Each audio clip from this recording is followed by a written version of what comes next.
The sterile walls of Chicago Memorial Rehabilitation Center gleamed under fluorescent lights, a stark white expanse broken only by the occasional splash of colorful motivational posters. In the physical therapy wing, the squeak of wheelchair wheels mixed with the soft murmur of encouragement from therapists and families. The scent of antiseptic hung heavy in the air, a constant reminder of the healing happening within these walls. Daniel Richards adjusted his Armani cufflinks for the third time in 5 minutes, his Italian leather shoes clicking against the polished linoleum as he strode through the corridor. At 61, his silver hair was perfectly styled, his charcoal suit impeccable despite the early morning hour. But beneath the composed exterior, his jaw was tight with anxiety. The paperwork in his breast pocket felt heavier than the latest quarterly earnings report for Richards Industries. He'd built an empire from nothing: real estate, technology, pharmaceuticals. Forbes had called him the Silicon Midwest mogul. Yet here he was, in a rehabilitation center, feeling more nervous than he had during his first IPO. The documents were simple enough: a donation agreement that would establish a new wing for pediatric rehabilitation. A tax write-off, his accountant had assured him. Good publicity, his PR team had added. But as Daniel rounded the corner toward the administrative offices, something caught his eye that made him stop mid-stride. A woman was dancing. In the middle of the hallway, beside a young boy in a wheelchair, she moved with a grace that seemed impossible in such a sterile environment. Her movements were gentle, deliberate, as if she were conducting a symphony only she and the child could hear. The boy, perhaps 10 years old, giggled as she spun his chair in slow, careful circles, his arms extended like wings catching an invisible breeze. Daniel's breath caught in his throat. Something about the woman's profile, the way she moved, the soft melody she hummed under her breath. It stirred a memory so deep he'd thought it buried forever. The woman wore a simple blue cardigan over a floral dress that had seen better days. Her sneakers were scuffed from years of standing in classrooms, her brown hair pulled back in a practical ponytail with strands beginning to gray at the temples.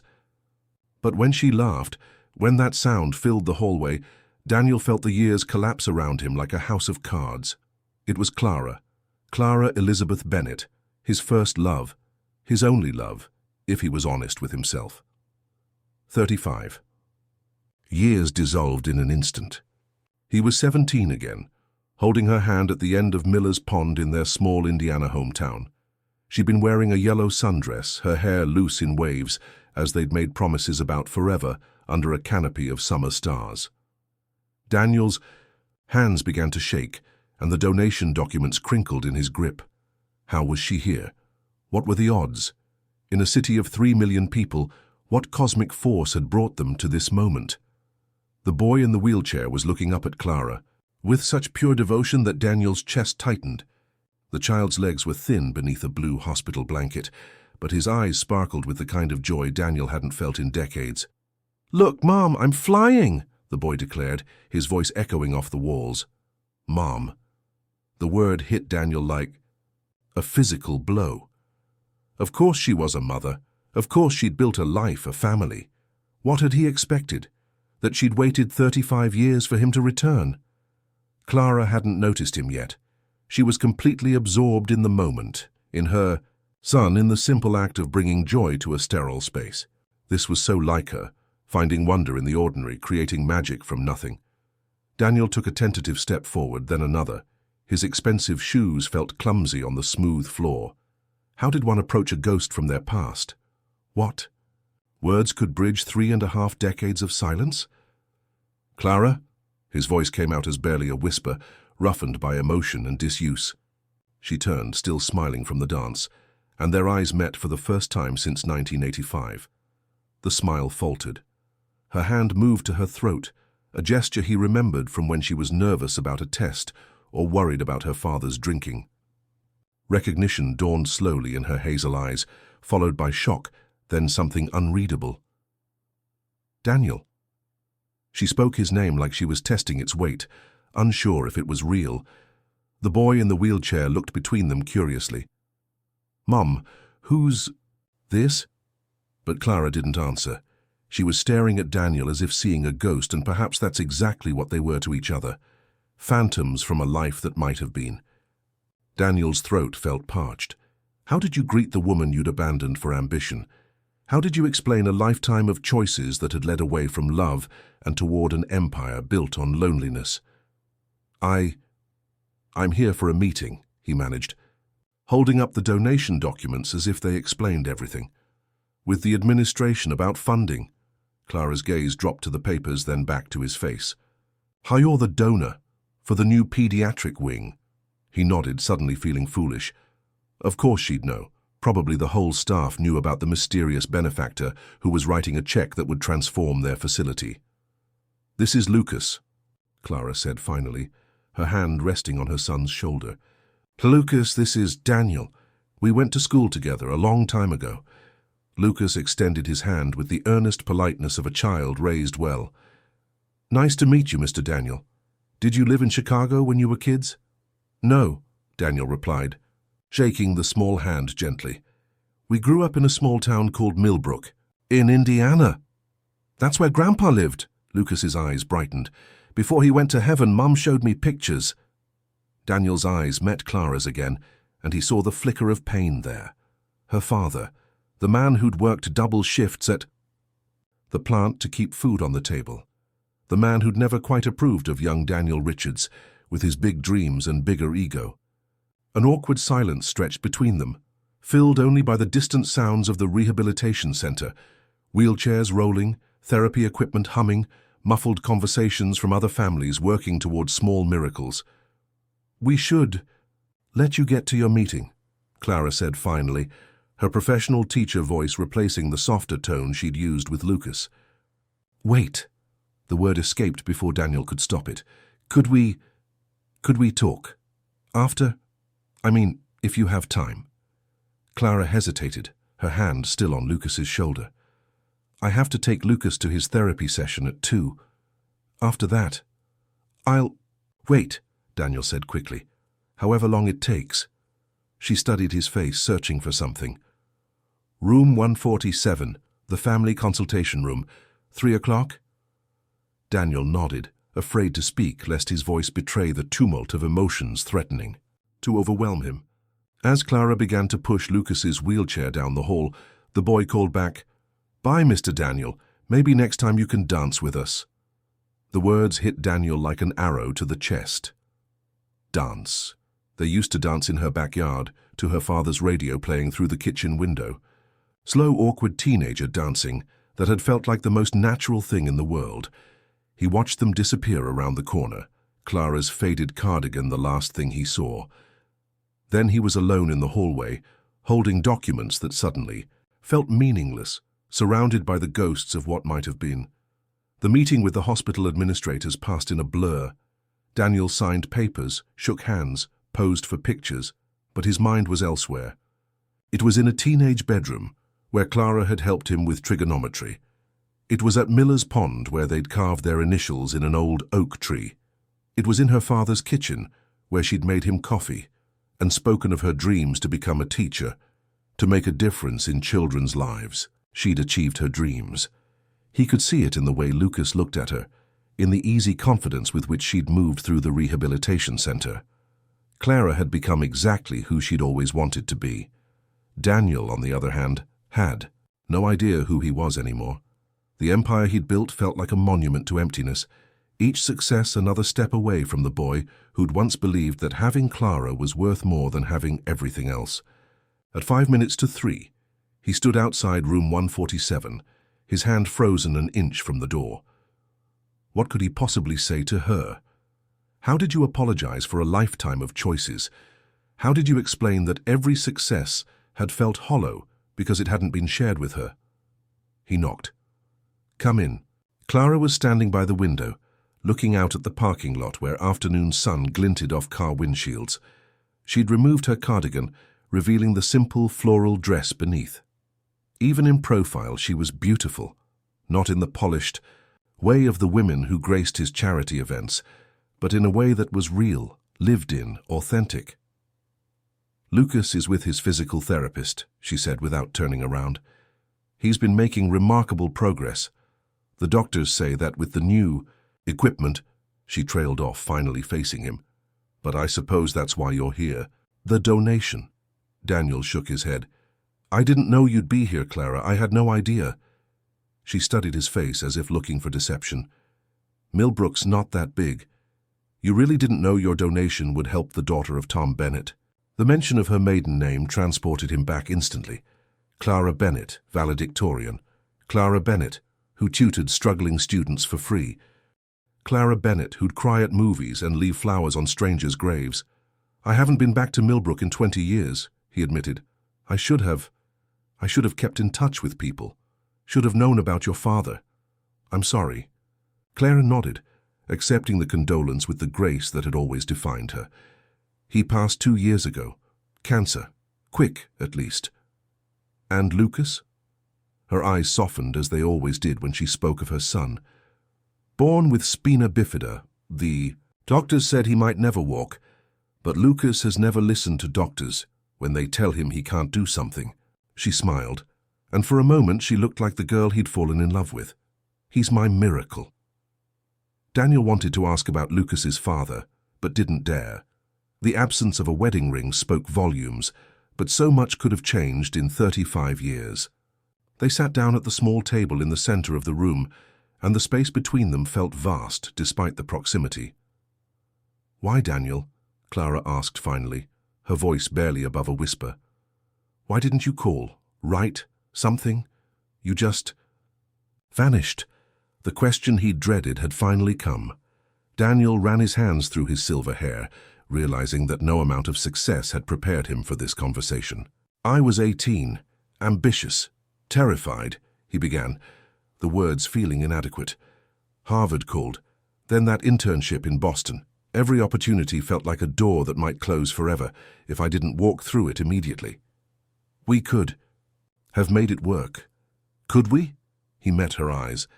Your father hated me, said I was filling your head with impossible dreams. And maybe he was right. Maybe I was being selfish, asking you to wait for me to conquer the world. Clara's jaw tightened. You didn't ask me to wait. You didn't ask me anything. You just left. The night before graduation, Daniel, you left a note. The memory crashed over him like a wave. A cowardly note slipped under her door because he couldn't bear to see her cry. Because at 18, he'd thought grand gestures and clean breaks were the stuff of romance, not realizing they were just cruelty in disguise. That was the biggest mistake of my life, he said simply. Clara laughed, but there was no humor in it. Was it? Look what you've accomplished. Richards Industries. You're worth what, 2 billion? 3? Numbers on a spreadsheet. Don't. Her voice turned sharp. Don't you dare minimize what you've built. You achieved everything you dreamed of, Daniel. You got exactly what you wanted. He shook his head vehemently. I got what I thought I wanted. What I convinced myself I wanted. But sitting here looking at you, I realize I've spent 35 years trying to fill a hole that was shaped exactly like the life we could have had together. Clara stared at him, emotions warring in her expression. We were children, Daniel, 17 years old. We both built different lives. Yes, but you built a life with meaning. You help children. You make a difference every single day. I just accumulate. She reached across the table and touched his hand briefly. The contact sent electricity through him, a reminder of how perfectly her hand had once fit in his. You're making a difference now. This donation is guilt money, he interrupted. Tax-deductible guilt, because I realized that despite everything, I've never done a single thing that mattered as much as what you do every day with those kids. They sat in silence for a moment, the weight of 3.5 decades pressing down between them. Tell me about Lucas, Daniel said finally. Tell me about your life. Something in Clara's face shifted, softening. He's 10. Loves dinosaurs. Can't terrible jokes. He's read every Harry Potter book 3 times. His physical therapist says he has the strongest will she's ever seen. She paused. He's never known his father. Daniel felt something twist in his chest. I'm sorry, Clara shrugged. Ancient history. James left when I was pregnant. Said he couldn't handle it when we found out about the spina bifida. His loss. Her voice carried no bitterness, just matter of fact. Acceptance. Lucas and I have been a team from the beginning. He's lucky to have you. We're lucky to have each other. Clara glanced at her watch. He'll be done soon. We have dinner planned. Nothing fancy, just pizza and a movie. Same. As every Friday. The casual intimacy of their routine made Daniel's chest ache. When was the last time he'd had pizza and a movie with someone he loved? When was the last time he'd had any routine that wasn't scheduled by an assistant? I should go, he said, starting to rise. I've taken up enough of your time. Clara hesitated, then, would you like to join us for pizza, I mean? Lucas would like that. He doesn't get to meet many of Mom's old friends. Old friends. As if they were casual acquaintances who'd lost touch, not two people who'd once planned to build a life together. But Daniel found himself nodding. I'd like that, if you're sure it's not an imposition. Clara's smile was small but genuine. Lucas loves showing off his dinosaur collection to new people. Fair warning, you'll know more about pterodactyls than you ever wanted by the end of the evening. As they left the consultation room together, Daniel caught their reflection. In the glass doors, a successful businessman and a humble teacher, walking side by side after decades apart. To any observer, they might have been old friends catching up. No one could see the history written in the space between them, the words left unsaid, the life that might have been. But what Daniel couldn't stop thinking about was the way Clara had danced with Lucas in the hallway. The pure joy in that moment. The way Lucas had looked at his mother like she was magic herself. Maybe it wasn't too late to learn that kind of magic. Maybe 35 years didn't have to be an ending. Maybe, just maybe, it could be a beginning. The pediatric therapy wing was alive with activity when they arrived to collect Lucas. Children in various stages of recovery worked with therapists, their determination visible in every small movement, every hard-won victory. Daniel watched, fascinated and humbled, as a girl no older than 8 celebrated taking 3 steps with her walker. Pretty amazing, isn't it? Clara said, noticing his expression. I had no idea. Daniel's voice was thick. The strength these kids have. They teach me something new every day, Clara replied. About perseverance, about finding joy in small victories. Lucas appeared then, wheeling himself toward them with the confidence of someone who'd never let his wheelchair define his limitations. His face lit up when he saw Daniel. Mr. Daniel, you're still here. Mom said you might come for pizza. If that's all right with you, Daniel said, crouching to Lucas's eye level. Are you kidding? I can show you my fossil collection. Did you know that Triceratops had 3 horns, but they weren't really horns? They were made of keratin like fingernails. Daniel found himself genuinely smiling for the first time in months. I did not know that. I have a feeling I'm going to learn a lot tonight. As they made their way out of the rehabilitation center, Daniel noticed things he'd missed earlier. The way other families looked at Clara with obvious affection. The way staff members smiled and waved as they passed. Clara wasn't just a parent here. She was part of the community. How long have you been coming here? He asked as they waited for the elevator. Since Lucas was diagnosed. 7 years now. Dr. Patterson says Lucas has made more progress than anyone expected, Lucas piped up proudly. I'm going to walk across the stage at high school graduation. Mom and I made a deal. Clara's eyes glistened, but her smile was unwavering. That's right, and I'll be in the front row cheering. The elevator arrived, and as they stepped inside, Daniel caught Clara's eye. In that moment, he saw not just the woman she'd become, but echoes of the girl he'd loved. The same determination, the same belief in possibility. But there was something else there too, a wariness, a protective quality he didn't remember from their youth. Life had taught her to be careful with her heart, and he couldn't blame her. The elevator doors opened to the parking garage, and they walked toward Clara's minivan, practical, slightly dented, with a wheelchair-accessible ramp. It was such a contrast to Daniel's waiting Bentley that he felt momentarily embarrassed by his wealth's ostentatious display. We live about 20 minutes from here, Clara explained as she helped Lucas transfer to the van. It's nothing fancy, but it's home. I'm sure it's wonderful, Daniel replied, genuinely meaning it. As Clara programmed the wheelchair lift, Daniel watched Lucas maneuver himself with practiced ease. The boy chatted constantly, explaining the modifications to the van, pointing out the special controls. completely unself-conscious about his mobility differences. "Mom says our house is accessible for everyone," Lucas said as his chair locked into place. "We have ramps instead of steps and a roll-in shower. It's pretty cool, actually." Daniel climbed into the passenger seat, feeling strangely emotional about this simple domestic moment. When was the last time he'd ridden in anyone else's car? When was the last time he'd been a guest rather than a host? As Clara navigated the Chicago traffic, Lucas kept up a steady stream of chatter from the back seat. He told Daniel about school, his friends, his favorite teachers. He mentioned science fair projects and wheelchair basketball league with equal enthusiasm. "Mom's the best teacher ever," Lucas declared at one point. "She teaches 4th grade, but all the kids in the school know her. She does story time in the library and runs the after-school reading program." Daniel glanced at Clara, who was blushing. Slightly. "It sounds like you're the best teacher ever," he agreed. "Lucas is slightly biased," Clara said with a smile, "but I do love what I do." "She makes reading fun," Lucas continued. "Last year she dressed up like Harry Potter for an entire week to get kids excited about the new book, complete with a cape and wand and everything." The image of Clara in a Hogwarts robe, casting spells to inspire reluctant readers, made Daniel's heart ache with a mixture of fondness and regret. This was the woman he'd left behind.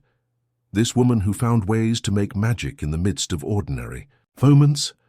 They pulled into the driveway of a modest ranch-style house with a faded yellow exterior and a well-maintained garden.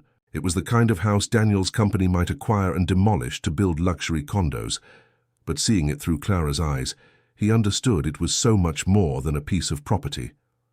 "Home sweet home," Clara announced, beginning to lower the wheelchair ramp.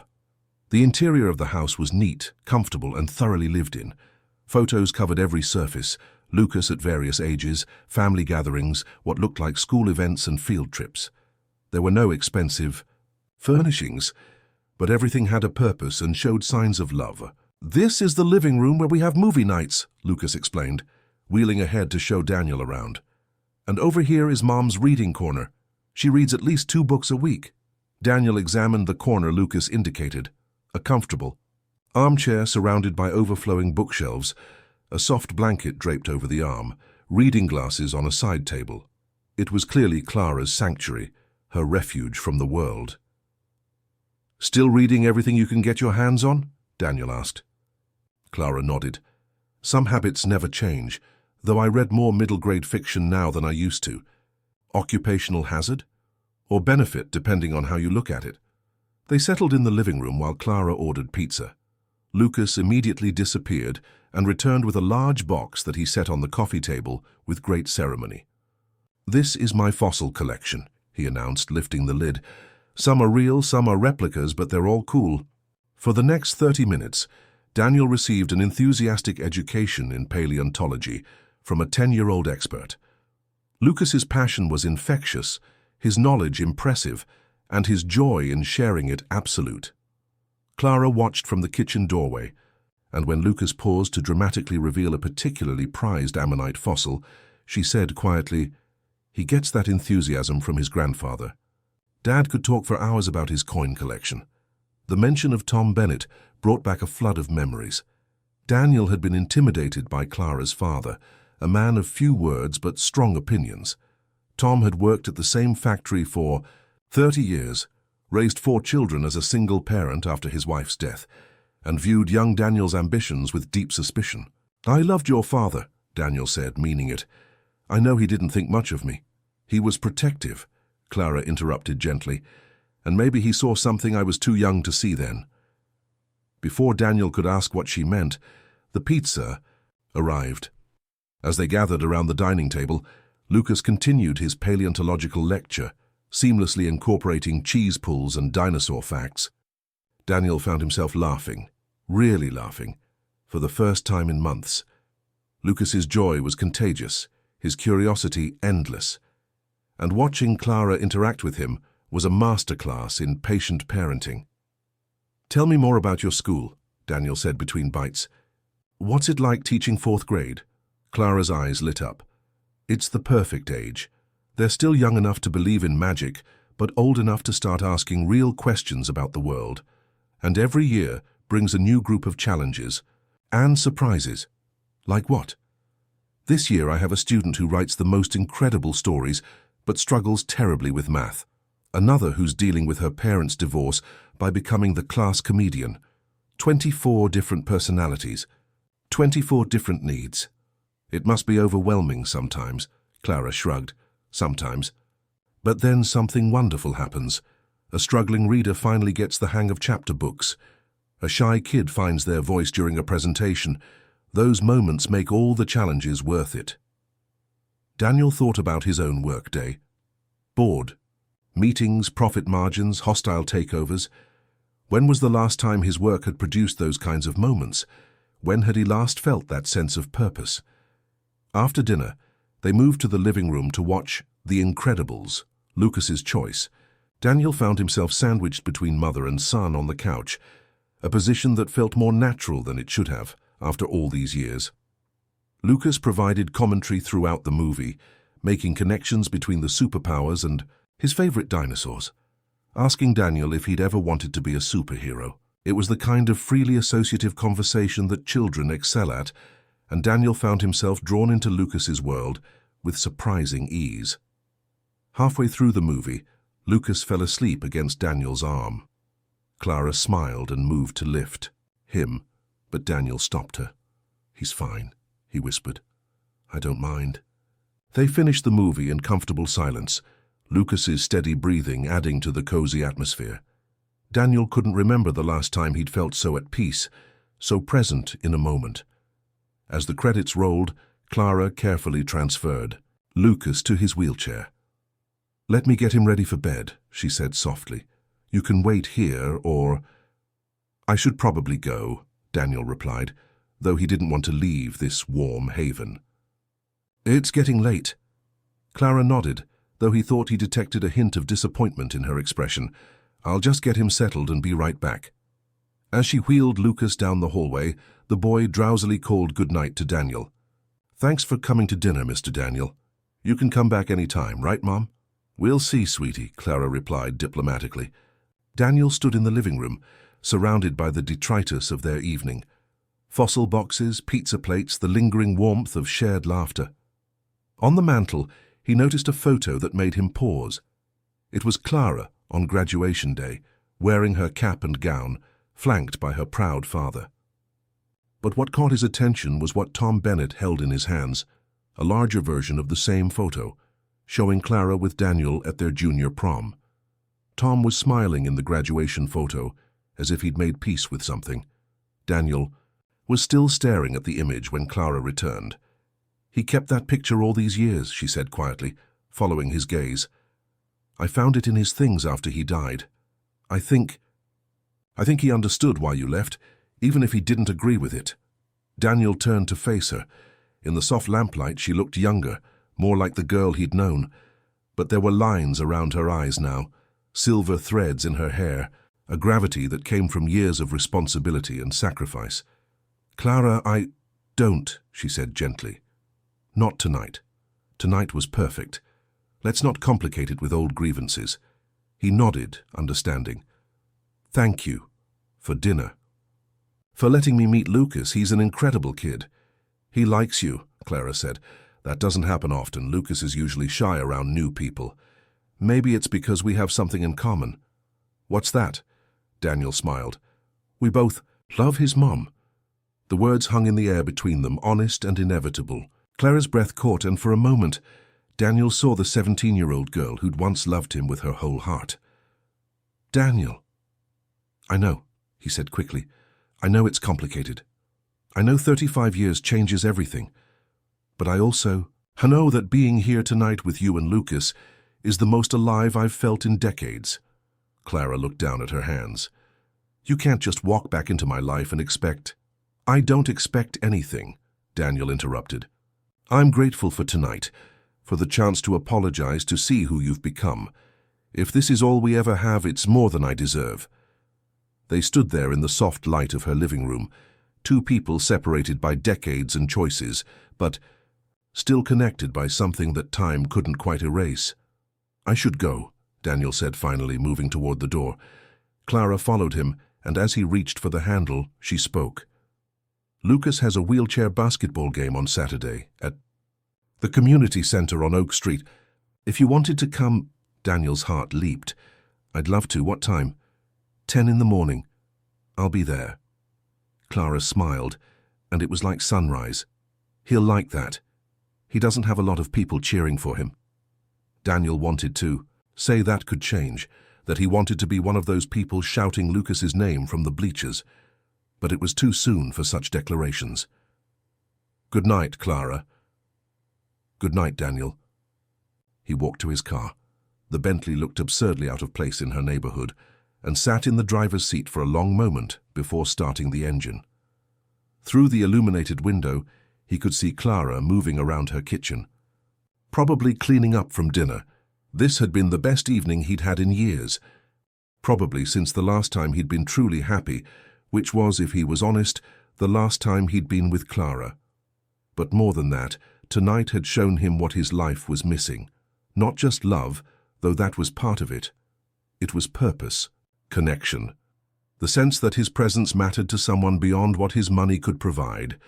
As he drove back to his penthouse apartment, all marble and glass and empty spaces, Daniel made a decision. He couldn't undo 35 years of choices. He couldn't reclaim the life he'd walked away from. But maybe, if he was very lucky, he could build something new, something real, something worth having. Saturday couldn't come soon enough. The wheelchair basketball game was a revelation.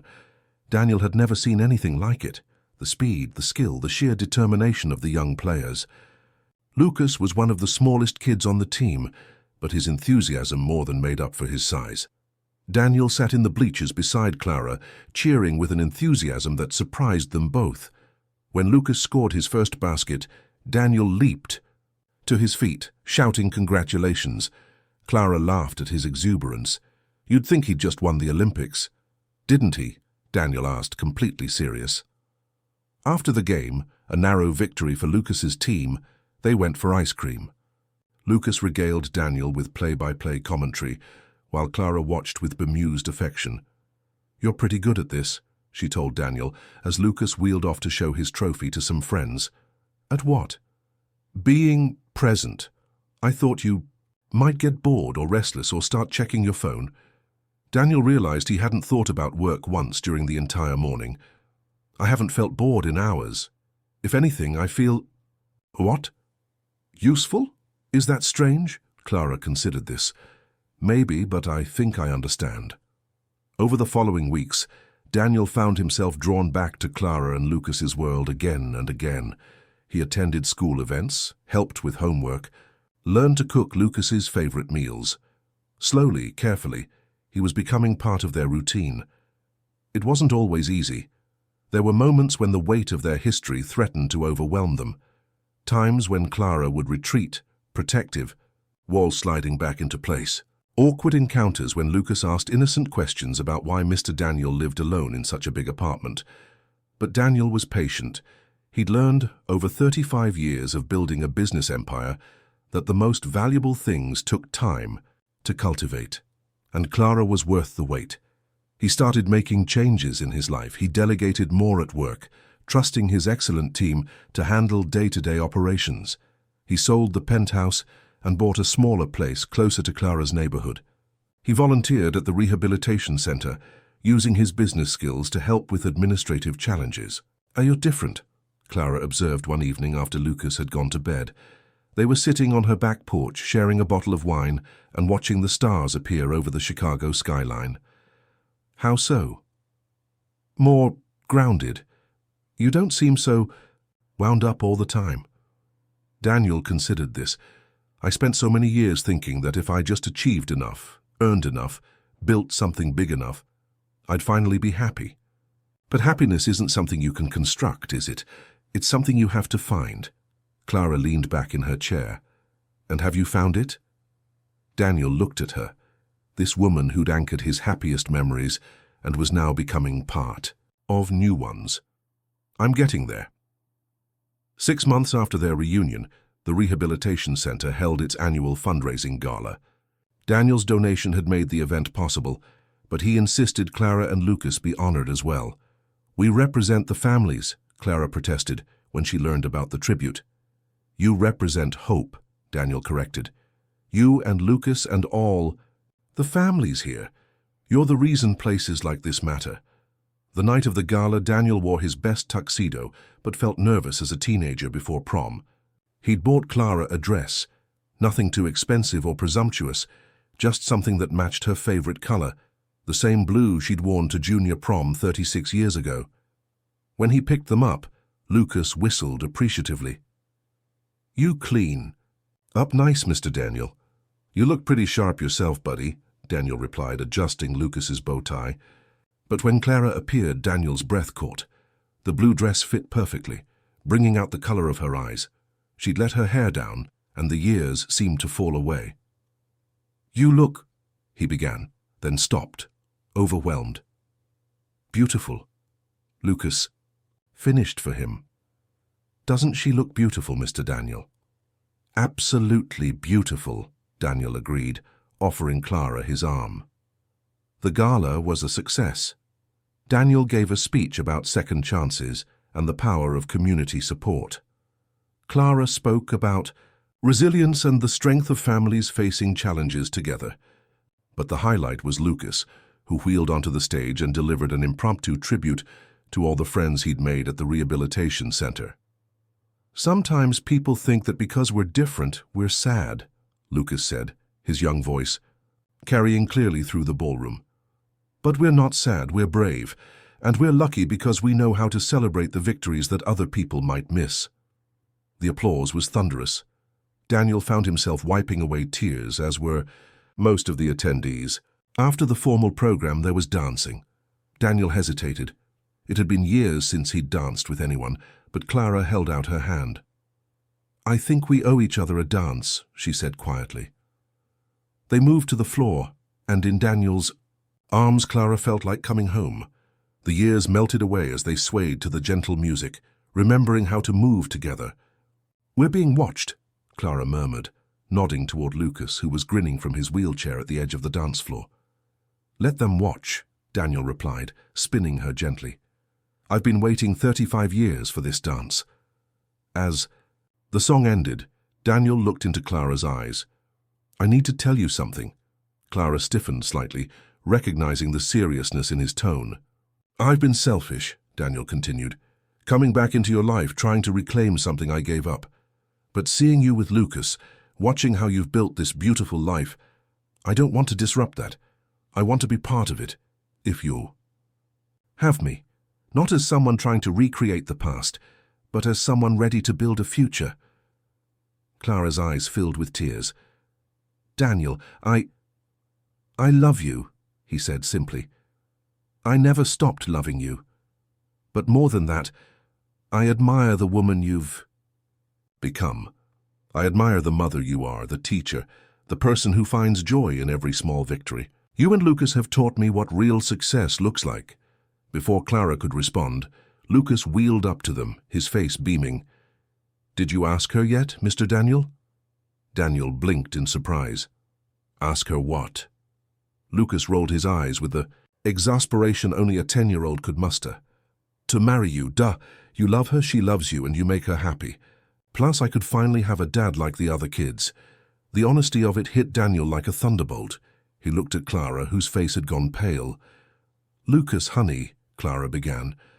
"I know about your talks on the porch when you think I'm asleep," Lucas interrupted. "And I know you're scared because of what happened with my real dad. But Mr. Daniel isn't him. Mr. Daniel shows up. He keeps promises. He makes you laugh again." Daniel knelt beside Lucas's wheelchair, overwhelmed by this boy's wisdom. "Lucas, you love us, don't you?" Lucas asked directly. "With all my heart." "Then prove it. Don't leave like my dad did. Don't leave like you did before. Mom told me about that. Stay, fight for us." The ballroom around them seemed to fade. There was only Clara, Lucas, and Daniel, suspended in a moment that would define everything that came after. Daniel reached into his jacket pocket, his hand shaking. He'd bought the ring weeks ago, not knowing when or if he'd ever use it. But Lucas was right. Sometimes you had to fight for what mattered most. "Clara Elizabeth Bennet," he said, his voice strong despite his nervousness. "I was a coward once. I let fear and ambition drive me away from the best thing that ever happened. To me. I've spent 35 years building walls that could never protect me from missing you." He pulled out a simple solitaire ring, nothing ostentatious, just a clear, perfect diamond that caught the ballroom lights. "I can't give you back the years we lost. I can't undo the pain I caused, but I can promise you this. If you'll have me, I will spend every day of the rest of my life making sure you and Lucas know how precious you are to me. Will you marry me?" The ballroom had fallen silent. Other couples had stopped dancing, drawn to the small drama unfolding in their midst. But Daniel saw only Clara, whose tears were falling freely now. She looked at Lucas, who nodded encouragingly, then back at Daniel. "Yes," she whispered, then louder. "Yes, Daniel, yes." The ballroom erupted in cheers as Daniel slipped the ring onto Clara's finger and kissed her deeply. Lucas whooped with joy, and suddenly they were surrounded by well-wishers, by the families, from the rehabilitation center, by the community that had embraced them all. But in the midst of the celebration, Daniel felt Clara lean into him and whisper, "I'm terrified." "Me too," he admitted, "but we'll figure it out together." "Promise?" "I promise. No more leaving. No more running away when things get difficult. We face everything together. You, me, and Lucas." The wedding was held 6 months later in the rehab center's garden, surrounded by the people who had become their chosen family. Lucas served as best man, handling his duties with the seriousness of a diplomat.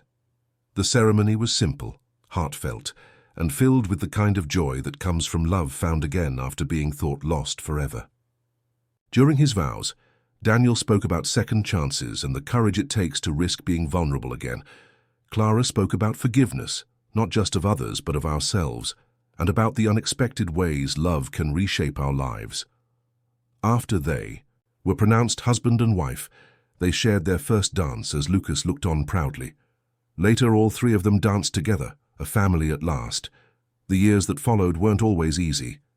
Blending their lives required patience, compromise, and countless conversations about everything from finances to parenting styles. There were moments of friction, times when their different perspectives on life created tension.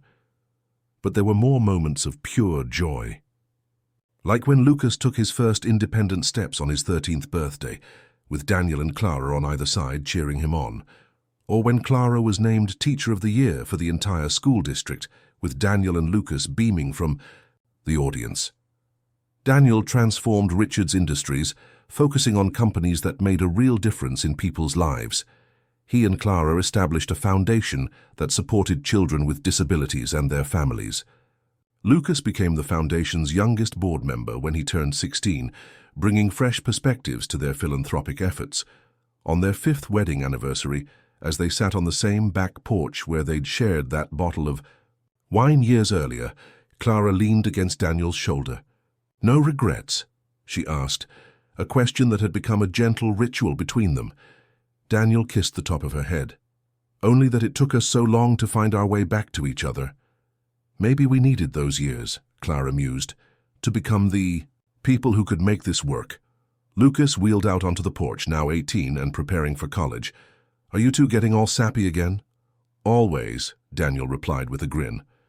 "Good," Lucas said, settling beside them to watch the sunset. "I was worried you might get boring now that I'm grown up," Clara laughed. "No chance of that, sweetheart." As they sat there together, Daniel thought about the moment in that rehabilitation center hallway when he'd first seen Clara dancing with her son. He could never have imagined then that he'd one day be part of this beautiful, imperfect, perfect family. Sometimes the richest moments in life don't come from what we build, but from who we find again when we thought all was lost. And sometimes, if we're very lucky, we get the chance to dance once more with the love we left behind. Have you ever experienced, or known someone who has experienced, a life-changing reunion with someone from your past? Share your story in the comments below. The morning of Lucas's high school graduation dawned bright and clear. Daniel helped Clara prepare breakfast while Lucas got ready, the house buzzing with nervous excitement. As promised, Lucas walked across the stage to receive his diploma. taking slow but determined steps that brought the entire auditorium to its feet. In the front row, Clara wept with pride, while Daniel cheered himself hoarse. After the ceremony, as they posed for pictures, Lucas hugged them both tightly. "Thank you," he whispered, "for believing I could do anything." "We'll always believe in you," Clara replied.